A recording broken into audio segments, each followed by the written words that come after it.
ఈ ఒంగోలులో జీజీహెచ్లో అడ్మినిస్ట్రేటివ్ సరిగ్గా లేక 3 లిఫ్ట్లుంటే ఒక లిఫ్టే పనిచేస్తుంది. మిగిలినటువంటి 2 లిఫ్ట్లు మరి మూసేసి ఉన్నాయి. ఆ తర్వాత 3 ద్వారాలు ఓపీలు రాస్తా ఉంటే మరి ఇక్కడ పేషెంట్లు అధికంగా వస్తుంటే నేను 2-3 సార్లు కలెక్టర్ గారికి మరి ఫిర్యాదులు కూడా ఇవ్వడం జరిగింది. 4-5 ద్వారాలు కౌంటర్లు పెట్టమంటే ఈ 4-5 కౌంటర్లు పెట్టలా. కిత తొక్కుకుంటున్నారు ఇక్కడ రోగులు. ఆ తర్వాత మందులు ఇచ్చేటటువంటి కౌంటర్లు 2 ద్వారాలు ఉన్నాయి, దానికి ఎక్స్ట్రా ఒక కౌంటర్ పెట్టామన్నారు, అదే పెట్టలేదు. మరి అడ్మినిస్ట్రేటివ్ సరిగ్గా లేకుండా డాక్టర్లు ఏ టైం దాకా ఉంటున్నారో, ఏ టైం దాకా వస్తున్నారో, వర్కర్స్ ఏ టైం దాకా చేస్తున్నారో, ఏ టైం దాకా చేస్తున్నారో అనేది తెలుసుకోకుండా మరి ఇక్కడ ఈ అడ్మినిస్ట్రేటివ్ ఆఫీసర్గా డిప్యూటీ కలెక్టర్ అనేటువంటి ఈ హాస్పిటల్కు మరి అద్దెన్ అనేటువంటి ఆయన్ని కలెక్టర్ గారు నియమించడం జరిగింది. ఈయనతో డైరెక్టర్గా లైవ్లో మాట్లాడి మనం తెలుసుకుందాం.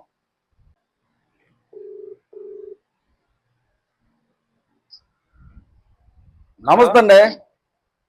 నమస్తే, చెప్పండి. నేను బిళ్ళ వసంతరావు అండి. చెప్పండి. ఇప్పుడు స్పెషల్ కలెక్టర్ గారేగా అద్దెన గారు. నమస్తే.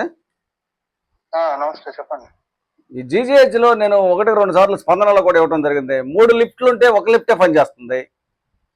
ఈరోజు చేస్తున్నారు, ఒకటి రేపు మార్నింగ్ చేస్తారు. ఈ రోజు వస్తా ఉన్నారు, ఈ రోజు రాలేదు, రేపు పొద్దున వస్తా ఉన్నారు. ఆ తర్వాత 2 కూడా అయిపోతాయి. ఓపీలు రాసేటటువంటి ద్వారాలు కౌంటర్లు 3 ఉన్నాయి, అది పెంచండి, ఎక్కువగా పేషెంట్లు వస్తున్నారు, ఇక్కడంతా నిరుపేదలు నిలబడలేకపోతున్నారంటే అవి పట్టించుకోలేదు. ఓపీ కౌంటర్లు 6 ఉన్నాయి కదా, 6 పని చేస్తున్నాయి. 3 పని చేస్తున్నాయి. నేనంతా వీడియోలు మొత్తం తీసుకొని వచ్చాను నేను. లేదే, 6 పని చేస్తున్నాయి. లేదు, మొత్తం ఉన్నాయి నా దగ్గర డీటెయిల్స్. ఆ తర్వాత మెడిసిన్ ఇచ్చేటటువంటి కూడా 2 ఉన్నాయి.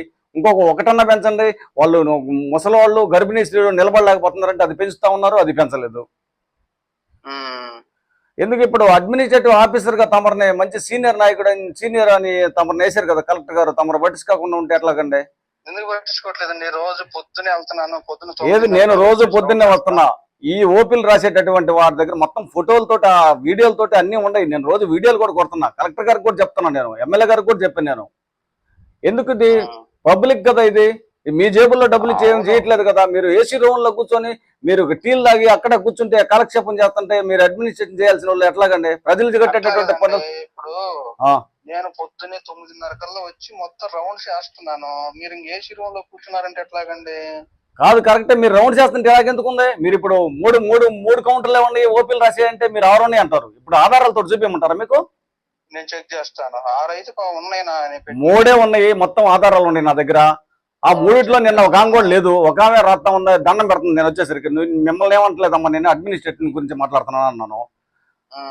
కలెక్టర్ గారు కూడా మీ కలెక్టర్ గారికి చెప్తే కలెక్టర్ గారు మీ మీద చెప్తున్నాడు, అద్దెన గారు బాగానే చేస్తాడు, వస్తుంటాడు, నేను చెప్తాను అంటాడు. ఆ మెడిసిన్ ఇచ్చేటటువంటి కౌంటర్లు కూడా 2 ఉన్నాయి. 3ది ఎందుకు మూసేశారంటే మాకు మెడిసిన్స్ ఇచ్చేవాళ్ళు మేము ఇద్దరమే ఉన్నామని ఆమంటది.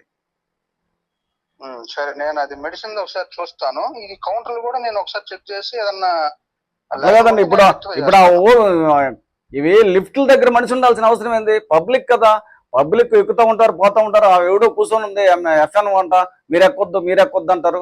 పబ్లిక్ అది గవర్నమెంట్ ఇచ్చినటువంటి పబ్లిక్ కదా, ఎందుకు ఏంటి మనిషిని ఎందుకు పెడతారు మీరండి? అంటే అక్కడ మరి అది వాళ్ళకి ఆపరేట్ చేయడం తెలియదుగా. ఎందుకు తెలియదండి? ఈ రోజుల్లో ఆపరేట్ చేయడం పబ్లిక్ తెలియదు ఏముందండి? లేకపోతే ఆపరేట్ చేయడం ఒకదాని దగ్గర పెట్టారు, మిగిలినటువంటి 2 దగ్గర లేరు కదా. ఒకటేమో మనకి ఫుడ్ కు వాటికి వాడుతున్నాం, ఫుడ్ తీసుకెళ్ళటానికి, వాటికి మెడిసిన్స్ తీసుకెళ్ళటానికి వాటికి వాడుతున్నాము.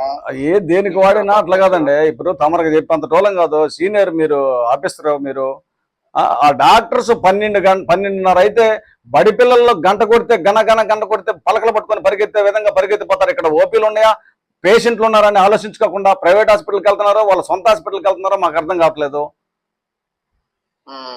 అది లేదు, చూసుకోరు. ఇంతలో హాస్పిటల్ది జిల్లాకి 2-3 జిల్లాల నుంచి పేషెంట్లు అందరూ దళిత బడుగు బలహీన వర్గాల వారు విపరీతంగా వస్తున్నారు ఇక్కడికి. అవును, మన జిల్లా అంటేనే కొంచెం బ్యాక్వర్డ్ జిల్లా, ఎక్కువ మంది మన ఇక్కడ మీరు అడ్మినిస్ట్రేటివ్ సరిగా లేదండి. దయచేసి మీరు ఏమనుకోవద్దు.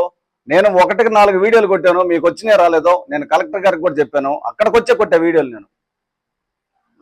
నేను చూస్తాను. ఓపీలో అవి మళ్ళీ చెక్ చేస్తాను. మీరు చూసుకోవాలి. మళ్ళా రేపు నేను మళ్ళా నేరుగా డైరెక్టర్ గా అన్ని మీడియా ఛానల్ తీసుకొని వచ్చేస్తున్నాడు. ఇంకా మీ ఇష్టం అండి, మీరు అలా చేస్తే కుదరదు. అట్లా చూసారుగా. ఇప్పుడు మనము ఈ జీజీహెచ్ లో స్పెషల్ డిప్యూటీ కలెక్టర్ గారితో అధ్యయనం అనేటటువంటి ఆయనతోటి మనం మాట్లాడటం జరిగింది. ఇక్కడ ఏం జరిగింది, నేను చెప్పేదానికి విరుద్ధంగా చెబుతాడు. ఓపీలు రాసేటటువంటి కౌంటర్లు 3 ఉన్నాయంటే కాదు 6 ఉన్నాయి అంటాడు, అక్కడ ఉన్న 3. ఆ తర్వాత మెడిసిన్ ఇచ్చేటటువంటి కౌంటర్లు 2 ఉన్నాయంటే కాదు 3 ఉన్నాయి అంటాడు, అక్కడ ఉన్న 2. ఆ తర్వాత మరి లిఫ్ట్లో 3 ఒకటే పనిచేస్తుందంటే కాదు ఈ రోజు బాగా చెబుతామంటాడు. నేను అక్కడికి వెళ్ళి ఆ తర్వాత లిఫ్ట్లో పనిచేయట్లేదని వీడియో కొడితే అప్పుడు బాగా చెప్తాడు. సూపరింటెండెంట్ రేపు అంటాడు, ఈ డిప్యూటీ కలెక్టర్ అనేటువంటి ఆయన రేపే అంటారు. ఆ తర్వాత డాక్టర్లు 12:30కి పేషెంట్లు ఉన్నారు లేదా ఇక్కడ ఓపీలు ఉన్నాయని చూసుకోకుండా 12:30 కల్లా టక టక టక టక వెళ్ళిపోతుంటే ఇక్కడ వీళ్ళందరిని వదిలేసి దీని మీద కూడా వాళ్ళు దృష్టి పెట్టరు. ఒక ప్రభుత్వ ఉద్యోగులు అయ్యండి, అడ్మినిస్ట్రేటివ్ ఆఫీసర్ అయ్యండి, మరి ఈ జిల్లాలో ఈ విధంగా జరుగుతుంటే కలెక్టర్ గారు వెంటనే స్పందించాలా? ఇక్కడ అడ్మినిస్ట్రేట్ సరిగా లేదు, అడ్మినిస్ట్రేషన్ సరిచేయాలని నేను ఆంధ్రప్రదేశ్ రాష్ట్ర మాల మహానాడు తరఫున డిమాండ్ చేస్తున్నాను.